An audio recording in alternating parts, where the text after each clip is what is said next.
Hello everyone, welcome to Chanakya coaching centre. तो चलिए आज हम शुरू करेंगे अपने नंबर सिस्टम का नेक्स्ट पार्ट, जिसमें आज हम लोग देखने जा रहे हैं सीरीज फ्रैक्शंस का टॉपिक। तो चलिए बिना देरी करे शुरू करते हैं आज का सेशन। तो गाइस, सीरीज फ्रैक्शन में क्या होता है, इस तरह की एक मतलब आपको एग्जांपल के तौर पे बता रहा हूं कि एक सीरीज गिवन होगी जिसमें आपको ये क्वेश्चंस के आंसर कैलकुलेट करने हैं। ठीक है, तो सबसे पहले हम लोग क्या करेंगे, इसमें थोड़ा सा इसका बेसिक समझते हैं कि कैलकुलेट कैसे होते हैं। जैसे मान लीजिए आपके पास ये सवाल है, तो आप इसको 1 + 1/2 को आप इसको 2 × 1 = 2 + 1 3/2 लिख सकते हो बच्चों, एंड मल्टीप्लाई बाय 4 × 1 = 4 + 1 = 5/2 लिख सकते हो बेटा। और मल्टीप्लाई बाय 6 × 1 = 6 + 1 क्या लिख सकते हो आप, इसे 7/6 लिख सकते हो। 8 × 1 = 8 + 1 क्या हो जाता है 9, दैट इज 9/8। अब माइनस है तो 3 × 1 = 3 -1, इसको हम 2/3 लिखेंगे। 5 × 1 = 5 -1 4/3 लिखेंगे, 4/5 लिखेंगे। और 7 × 1 = 7 -1 इज 6/7 लिखेंगे। ठीक है, अब इसका आंसर क्या होगा, देखो ये 3/2 जो है वो 2/3 से पूरा का पूरा कैंसिल आउट हो जाएगा। अच्छा ठीक है, 5/4 जो है वो 4/5 से पूरा का पूरा कैंसिल आउट हो जाएगा, ये भी इससे बड़ा कैंसिल आउट हो गया। 7/6 7/6 से कैंसिल आउट होगा, हमारे पास क्या बचेगा इसका आंसर 9/8। तो आप एक चीज हमेशा ध्यान में रखो कि अगर मान लो कभी भी कोई नंबर ऐसे दे रखा है जैसे 1 + 1/2 है और इसके उलट में 1 - 1/3 दे रखा है, तो ये आपस में कैंसिल आउट हो जाते हैं। ठीक है, प्लस का 2 होना चाहिए, मतलब अगला उससे बड़ा नंबर जो है वो माइनस में आना चाहिए। अगर मैं कहता हूं जैसे 1 + 1/11, तो मेरे पास 1 - 1/12 होना चाहिए, तब ये कैंसिल आउट होगा कि आपस में क्या होंगे, डायरेक्टली कैंसिल आउट हो जाएंगे। तो अभी तो मैंने आपको ये पूरा का पूरा करके बताया कि इसको कैंसिल आउट कैसे करते हैं। ठीक है, अदरवाइज आपने कैसे टैकल करना है वो सब आप जानते हैं। तो बढ़ते अपने अगले क्वेश्चन पर बेटा, बेसिक्स में। तो चलिए देखिए, यहां पे अब हम बात करेंगे फैक्टोरियल्स की। तो बच्चे फैक्टोरियल क्या होता है, जैसे 0 फैक्टोरियल मैं आपको पहली क्लासेस में बता चुका हूं, 1 है। 1 फैक्टोरियल भी बेटा क्या होता है, 1 होता है। 2 फैक्टोरियल भी बच्चे क्या होता है, 2 होता है। और 3 फैक्टोरियल बेटा क्या होगा, 3 × 2 × 1। मतलब आप लोग इन नंबर्स को लास्ट तक मल्टीप्लाई करते जाओ जब तक उसका 1 नहीं आ जाता। जैसे 4 फैक्टोरियल होता है, 4 × 3 × 2 × 1 विच इज कॉल्ड 24। तो 3 फैक्टोरियल क्या हो गया, 6। जैसे 6 फैक्टोरियल है बच्चों, 6 फैक्टोरियल होगा 6 × 5 × 4 × 3 × 2 × 1।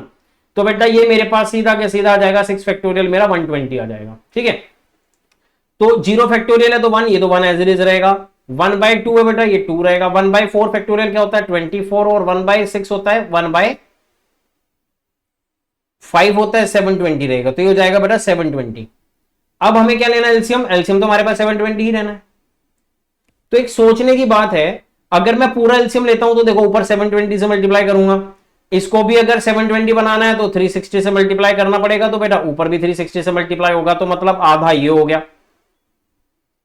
प्लस इसको 720 बनाना है तो 30 से मल्टीप्लाई करना पड़ेगा बेटा, इसको भी 30 से करना पड़ेगा, तो +30 हो गया, और +1। वैसे इतना कैलकुलेट करने के बाद 720 + 360 कितना होगा, 1080।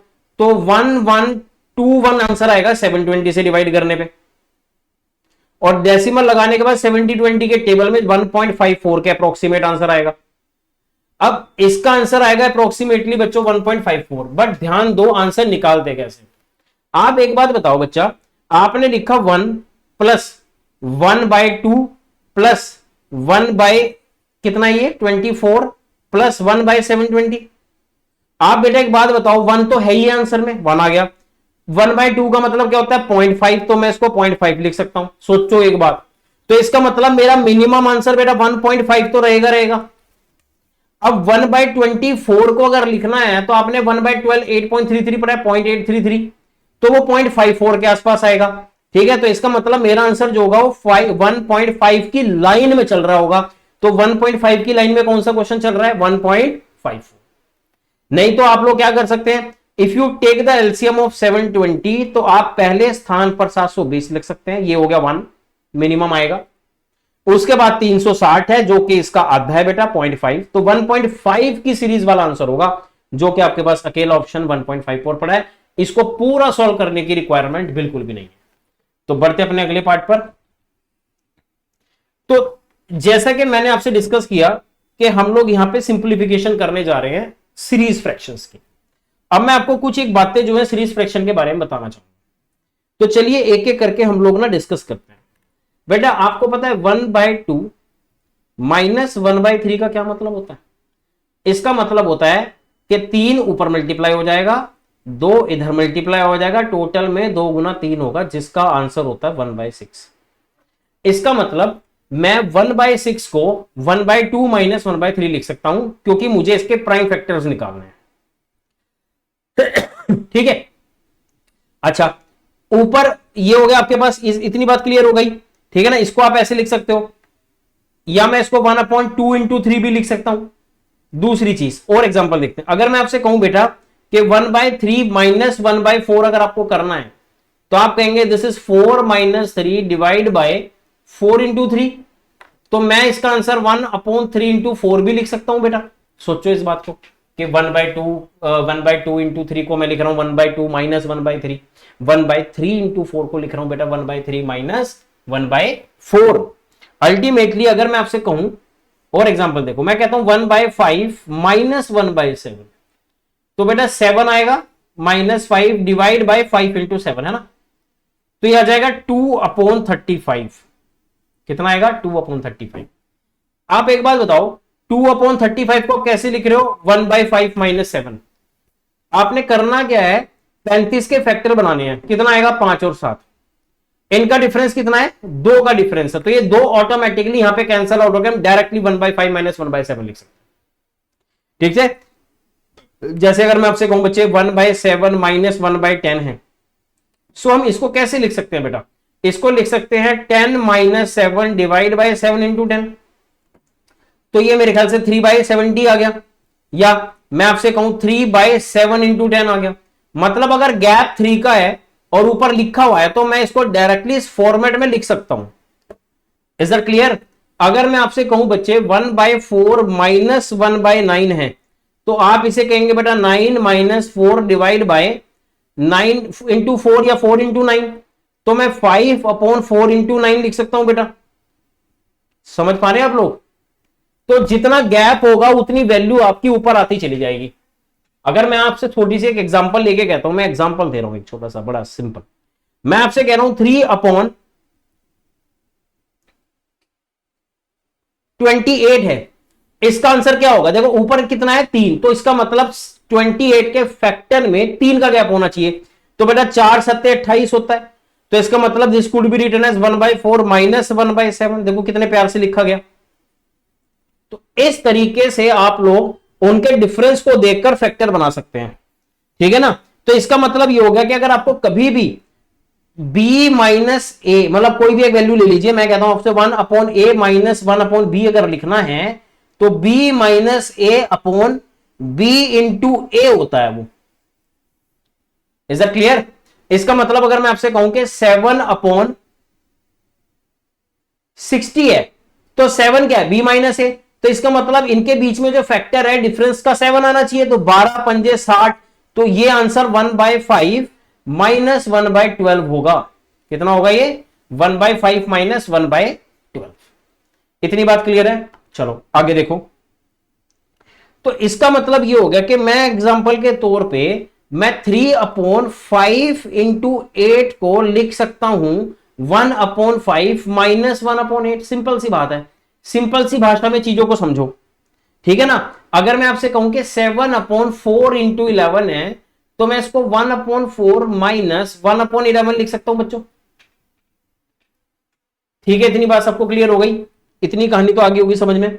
अगर आपसे कहें कि 11/5 इंटू 16 है, तो आप इसे 1/5 माइनस 1/16 लिख सकते हो। कोई दिक्कत नहीं है, क्योंकि आपका आंसर एज इट इज आने वाला है। तो इसका मतलब इन प्रोडक्ट्स को यूज करा जा सकता है। ठीक है ना? अब एक बात बताओ, अब दूसरा एग्जांपल, अगर मैं आपसे कहूं बच्चों के कोई कह रहा है 1/6 इंटू 5 6 इंटू 11, तो इसे कैसे लिखोगे? एक बात बताओ यार, अगर आप इसको लिखते हो जैसे 1/6 माइनस 1/11, तो बेटा इसका रिजल्ट तो 11 माइनस 6/6 इंटू 11 है। मतलब इसका रिजल्ट तो 5/11 इंटू 6 इंटू 11 है। हमें तो 5 चाहिए ही नहीं, तो हमें क्या करना पड़ेगा? ऐसे केस में हमें 5 से डिवाइड करना पड़ेगा, तब इसका जो आंसर है 1/5 1/6 माइनस 1/11 लिखा जा सकता है। Is that clear? तभी इसका आंसर आपके पास ये आएगा जो मैंने आपको बना के दिया। चेक कर लो, 1/5 मल्टीप्लाई बाय 11 माइनस 6/6 इंटू 11, तो क्या है 1/5 मल्टीप्लाई बाय बच्चों आपके पास 5/6 इंटू 11 आ गया, 5 से 5 कैंसल आउट, आपके पास 1/6 इंटू 11 एज इट इज बन गया। इसका मतलब बेटा अगर तो ऊपर वो डिफरेंस दे रखा है तो वेल एंड गुड, अगर वो ऊपर डिफरेंस नहीं दे रखा तो आप बस डिवाइड की फॉर्म में उसे मल्टीप्लाई कर देंगे। जैसे मैं एक एग्जांपल और देता हूं, 1/9 इंटू 16 है, just take the difference, difference is 7, लिखो 1/7 ब्रैकेट 1/9 माइनस 1/16, हो गया सिंपल। Is that clear? अगर मैं आपसे कहूं बच्चों आपको 1/11 इंटू 17 कैलकुलेट करना है तो take the difference which is 6, तो this could be written as 1/6, उसके बाद 1/11 माइनस 1/17 आपके पास प्यारे बच्चों एज इट इज आपके पास ये आंसर बनना शुरू हो जाएगा। क्या ये बात सबको क्लियर हुई? इतनी कहानी तो अच्छे से समझ में आ गई होगी आपको। चलिए बढ़ते अपने अगले पार्ट पर। अब हमारे पास पहला एग्जांपल ये है, देखो समझो एग्जांपल है। अब इसका एलसीएम तो नहीं लेंगे ना, देखो हम फैक्टर्स बनाएंगे। मेरी बात ध्यान से सुनना बच्चों, अगर मैं इनके फैक्टर बनाता हूं जैसे 1/2 है तो दिस को लिख सकता हूं 1/1 मल्टीप्लाई बाय 2, 1/6 से लिख सकते हैं 1/2 इंटू 3, आपके पास 1/12 है लिख सकते हैं 1/3 इंटू 4। अब यहां पे गैप जो है ना बेटा वो 1 1 का ही है और ऊपर भी 1 है, तो कोई दिक्कत वाली बात नहीं है, मतलब हम लोग एज इट इज उसको यूज कर सकते हैं। तो मैं इसको डायरेक्टली 1 माइनस 1/2 लिख सकता हूं, प्लस 1/2 माइनस 1/3 लिख सकता हूं, प्लस 1/3 माइनस 1/4 लिख सकता हूं बच्चों। तो ये माइनस का इससे कैंसिल, ये माइनस का इससे कैंसिल, तो मेरे पास आंसर 1 माइनस 1/4 जो कि मेरा रिजल्ट आपको 3/4 मिलेगा। क्या ये बात क्लियर है? तो इस क्वेश्चन का बेटा सीधा आंसर जो है वो 3/4 आएगा। ठीक है, अब जैसे आपके पास अगला सवाल है, अगला सवाल है आपके पास, जैसे इसको लिखा जा सकता है 1/1 multiply by 2, similarly 1/2 multiply by 3 plus 1/3 multiply by 4 plus 1/4 multiply by 5। तो बेटा मैं इसको लिख सकता हूं 1 minus 1/2 plus 1/2 minus 1/3 plus 1/3 minus 1/4 और प्लस 1/4 माइनस 1/5। और बेटा ये 1/2 से हाफ, 1/3 से 1/3, 4 से 4 सब कैंसल, मेरा सीधा आंसर 1 माइनस 1/5 का रिजल्ट आएगा। क्या आ जाएगा बेटा रिजल्ट मेरा? 4/5। क्या ये बात सबको क्लियर हुई? इस तरीके से हम लोग ये सिंप्लीफिकेशन के क्वेश्चंस को कैलकुलेट करते हैं जो कि एसएससी बहुत ज्यादा मात्रा में इनको पूछता है। तो बढ़ते हैं अपने अगले क्वेश्चन पर। अगला एग्जांपल देखो, अब आपके पास जैसे ये है, इसमें भी क्या लिखोगे बेटा 1 आप लिखेंगे 1/1 इंटू 2, 1 बेटा 2 इंटू 3 लिखोगे आप, इसमें 1/3 इंटू 4 लिखोगे, 1/4 इंटू 5 लिखोगे, 1/5 इंटू 6 लिखोगे, 1/6 इंटू 7 लिखोगे, 1/7 इंटू 8 लिखोगे, 1/8 इंटू 9 लिखोगे और 1/9 इंटू क्या लिखोगे बेटा 10। अब इन्हें कैलकुलेट कैसे करोगे? देखो आप लिखोगे 1 minus 1/2 plus 1/2 minus 1/3 plus 1/3 minus 1/4 plus 1/4 minus 1/5 plus 1/5 minus 1/6 plus 1/6 minus 1/7 plus 1/7 minus 1/8 बच्चे 1/8 माइनस 1/9 एंड 1/9 माइनस 1/10। ठीक है, तो अब आप एक एक करके कैंसिल आउट कर सकते हैं। देखो हाफ से हाफ खत्म, 1/3 से 1/3 खत्म, 4, ये सारे जो हैं ये सब कैंसिल हो जाएंगे क्योंकि एक बार माइनस एक बार प्लस। तो अल्टीमेटली मेरे पास एक तो पहला बच गया और मेरे पास बच गया बेटा आखिरी जो कि माइनस होगा। तो 1 माइनस 1/10, सीधा आंसर 9/10 इसका होगा। क्या आंसर होगा इसका बच्चों? सीधा आंसर क्या होगा? 9/10। क्लियर? अब आप एक बार सोचो, क्या ऐसे हम लोग ये सारे क्वेश्चन सॉल्व करेंगे? नहीं। अगर मैं इसी तरीके से सारे क्वेश्चनों को सॉल्व करने बैठ गया फिर तो हो गया। तो आपने सारे क्वेश्चनों में खास बात देखी होगी ये तो है 1 इंटू 2, ये है 2 इंटू 3, ये है बच्चे 3 इंटू 4 एंड सोन करते हुए ना, ये आपके पास 9 इंटू 10 है। और मुझे एक तो पहला डिजिट चाहिए और मुझे आखिरी चाहिए, तो सीधी सी बात है माइनस करना है। तो पहला 1 है, दूसरा 1/10 है, तो आपके पास आंसर सीधा 9/10 आएगा। हम लोग फर्स्ट और लास्ट प्लेस को कैप्चर करके यहां से सॉल्व कर देंगे। ठीक है, बढ़ते अपने अगले क्वेश्चन पर। देखो कितना प्यारा सवाल है। सवाल आपसे बच्चों ये कह रहा है कि 1/2, अब एज इट इज देखो फिर से देखना, ये आपके पास क्या है 1 इंटू 2, ये आपके पास क्या है बेटा 2 इंटू 3। देखो गैप एक का है, ध्यान रखना। ये क्या है 3 इंटू 4, गैप देखो एक का बन रहा है, हम ना एक का ही गैप बनाते चलेंगे एंड सो ऑन। 380, अब 380 के ऐसे फैक्टर तैयार करो जिसके बीच में गैप एक आए। अब जैसे मैं ले सकता हूं 19 इंटू 20, 38 भी है, डिफरेंस भी बना है, मैच भी कर रहा है ना। पर आपको कैसे पता चलेगा? तो हम क्या करेंगे, 380 से नीचे वाला परफेक्ट स्क्वायर देखेंगे। 380 से नीचे वाला परफेक्ट स्क्वायर है 361, जो कि आपके पास 19 का स्क्वायर बनता है। अब 19 को या तो एक कम नंबर से मल्टीप्लाई करेंगे, वो तो हो नहीं सकता, अगला ही करना पड़ेगा क्योंकि नीचे वाला ले रहे हो। गैप एक का चाहिए तो 19 इंटू 20 ही आपको 380 देगा। हो गया सॉल्व। तो बेटा आपके पास पहला नंबर 1 है और आखिरी नंबर 1/20, और मेरे बच्चों आपके पास जो आंसर है वो 19/20 आ जाएगा बिना किसी काम के। तो आपको यहां से ना फैक्टर निकालने का पता चल जाएगा कि हम लोग डायरेक्टली इनको टैकल करते कैसे। ठीक है, तो यहां तक आपको ये सारी चीज जो है समझ में आ गई होगी। तो बढ़ते अपने अगले क्वेश्चन पर। हाँ जी, now we have a next question. फिर से वही वाला सवाल है, बस 650 के फैक्टर देखने। अब मेरी बात सुनो, फिर से वही चीज है बेटा। आप कहेंगे सर 1 इंटू 2 आ गया, ये आपका 2 इंटू 3 हो जाएगा बच्चे, ये आपके पास 3 इंटू 4 होगा, ये आपके पास 4 इंटू 5 होगा एंड सोन करते हुए बच्चे ये क्या है, ये नहीं पता। अब मेरी बात सुनो, 650 से नीचे वाला परफेक्ट स्क्वायर कौन सा है? 24 का स्क्वायर है या 25 का स्क्वायर है? 25 का स्क्वायर होता है 625, ऑब्वियस सी बात है। तो अगर 25 को मैं 26 से मल्टीप्लाई करूंगा तो तभी तो 650 से 650 से आगे 625 से आगे जाएगा। तो इसका मतलब इसका आंसर होगा 25 इंटू 26।